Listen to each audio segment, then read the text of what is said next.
राजा विक्रमादित्य न केवल एक महान सम्राट थे, बल्कि साहस, न्याय और सच्चाई के प्रतीक भी माने जाते थे। उनके दरबार में विद्वानों, योद्धाओं और संतों का आना जाना लगा रहता था।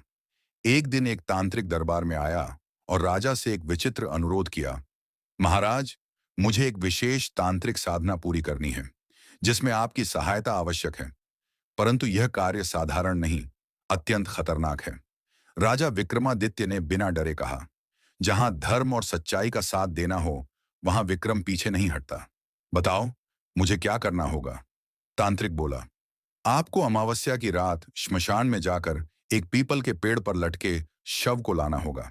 लेकिन सावधान, वह कोई साधारण शव नहीं, बल्कि एक प्रेत आत्मा है, जो कहानियां सुनाता है, सवाल पूछता है, और अगर आपने उत्तर दिया तो वह वापस पेड़ पर लौट जाएगा।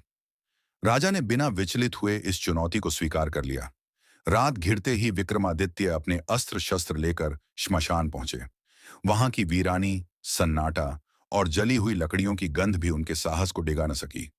उन्होंने शव को देखा। वह उल्टा लटका हुआ था। चेहरा भयानक था, परंतु उसकी आंखों में एक अजीब सी चमक थी। जैसे ही विक्रमादित्य ने उसे कंधे पर उठाया, शव अचानक बोल पड़ा, राजा विक्रम, अगर तुम रास्ते भर चुप रहोगे तो मैं तुम्हारे साथ चलूंगा, लेकिन अगर बोले तो मैं फिर से वहीं लटक जाऊंगा। राजा चुपचाप आगे बढ़ने लगे। तभी प्रेत बोल पड़ा, चलते चलते मैं तुम्हें एक कहानी सुनाता हूं। ध्यान से सुनना, और अगर उत्तर देना चाहो तो सोच समझ कर देना। क्या राजा विक्रमादित्य उस प्रेत की चालाकियों और रहस्यमयी कहानियों का सामना कर पाएंगे, या हर बार कहानी सुनकर उत्तर देकर प्रेत को फिर से पीपल के पेड़ तक ले जाना पड़ेगा?